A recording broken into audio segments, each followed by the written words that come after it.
Well, I'm sure you heard there was a very huge rap battle that just happened. And for an audience that may be not familiar or for the uninitiated, two of the bigger rap artists, probably two of the biggest rap artists of the last decade or 15 years or so, engaging in the rap battle tradition.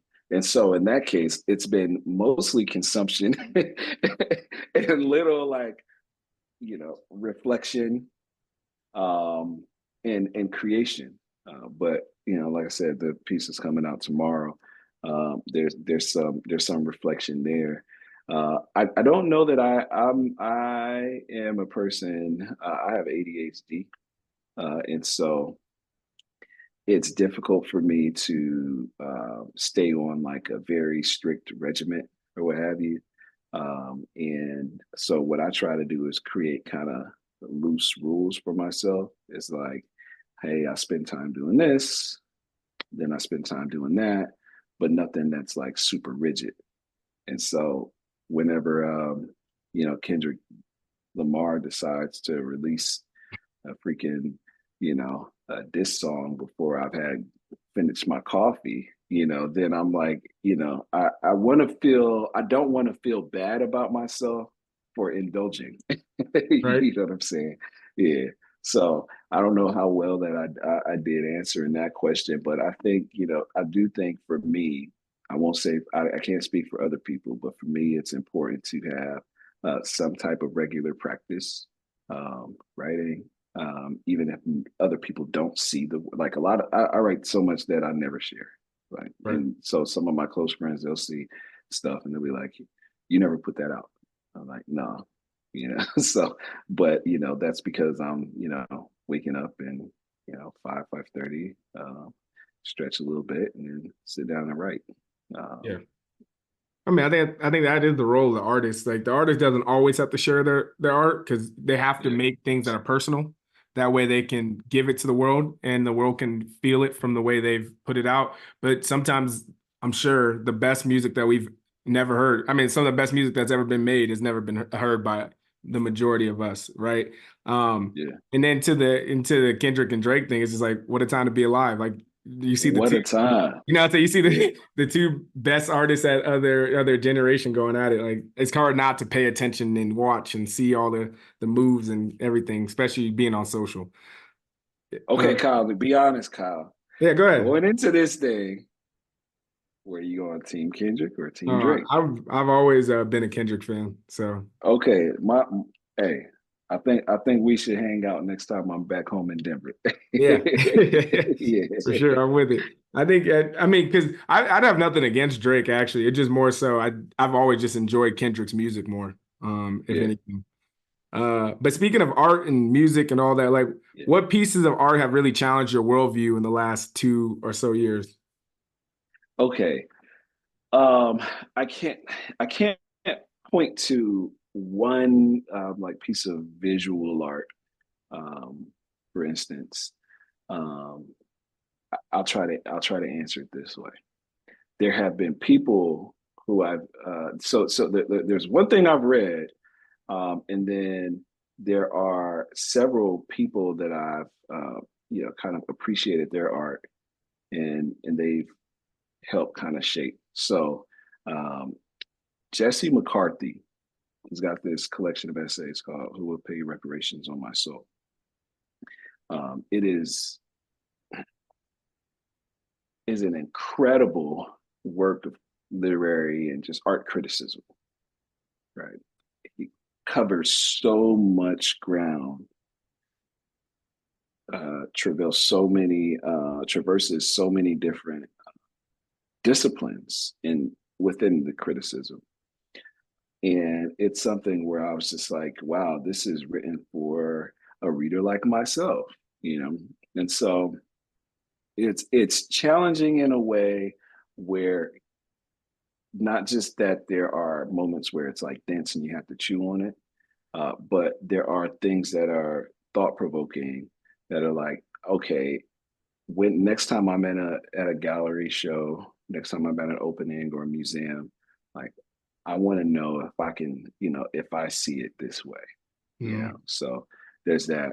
But then there's also like on the everyday tip, um, there's a buddy of mine named Reggie. He's based out of Atlanta as well, and he goes by Nobody Famous on social media. Okay. So I've seen this. I've seen Reggie put out process like he's a 3D amongst many things. He's a 3D animator, and so he's shown how he's grown in the last few years to now to be like this masterful 3D animator. And so he puts out little pieces of work. He makes his own. He produces his own music, Okay. and so he puts that in the background. It's super dope. It's really really dope. And so how that it's kind of challenged me is to look at that's part of the reason why I needed to do the newsletters because I'm like, well, how is he able to continue to do the work that he's doing while sharing it with other people so they can come along with the journey? And so that's kind of been, one of the ways that's been challenged.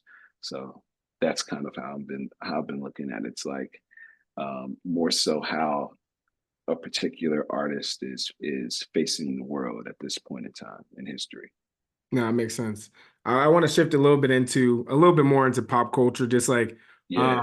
what is in your opinion, like just watching pop culture and I guess arts and all these different things, like what does pop culture kind of teach us about ourselves as well? Man, that's mm, uh in some ways maybe it's not teaching us much because if you look at the way that things are evolving, or maybe even some people might say, if you look at the decadence, in some ways you can see that a lot of folks are not learning lessons that we need to learn. Um, but then I think in other ways that if you can step outside of the the consumer role that we're expected to play, and you really engage deeply, thoughtfully, I think that it can provide an opportunity, like any aspects of pop culture can provide an opportunity for you to really wrestle with, kind of from like a psychoanalytic perspective, like who you are and where you are in this world, and how you can, getting back to that quote earlier, how you can contribute to changing it. Because a lot of folks have a lot of, different critiques of society and, government and, these different things, right? And so I think most people you meet would not say that things are perfect. Maybe even some people might not even say things are going well, right? But if that's the case, then like how is that coming out in the culture? And then once you see that in the culture, it's like, okay, how can you begin to kind of shift it and change it? Which I think is the true significance of this Kendrick Lamar and Drake. Because basically, Kendrick Lamar's thesis, I'm not saying he's right or wrong, just this is my understanding of the thesis of his argument in this rap battle, is that hey, look, we're almost 40 years old and you're not making music that represents the things that we want to see in this culture as like almost 40-year-old black men. And so then he decides, well, you're the number one guy, so I got to get you out the paint. That's my understanding of what happens there. But then when you get a piece like the Heart Part 6 from Drake, and you hear like an intentional misreading of Mother I Sober Yeah. by Kendrick Lamar, which was on Mr. Morale and the Big Steppers, which I think is amongst all the praise that I can bestow upon this album. I think above all, it's a literary masterpiece, right? Right.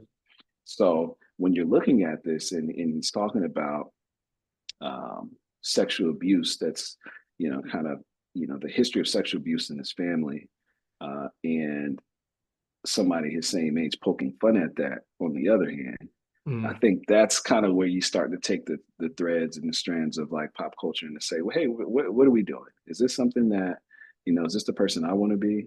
Is this the society that I want to live in? that will accept and accept the environment that would allow this to be a funny or a cool thing. And I was happy to see that a lot of people said, "No, man, that's not good. That's not cool."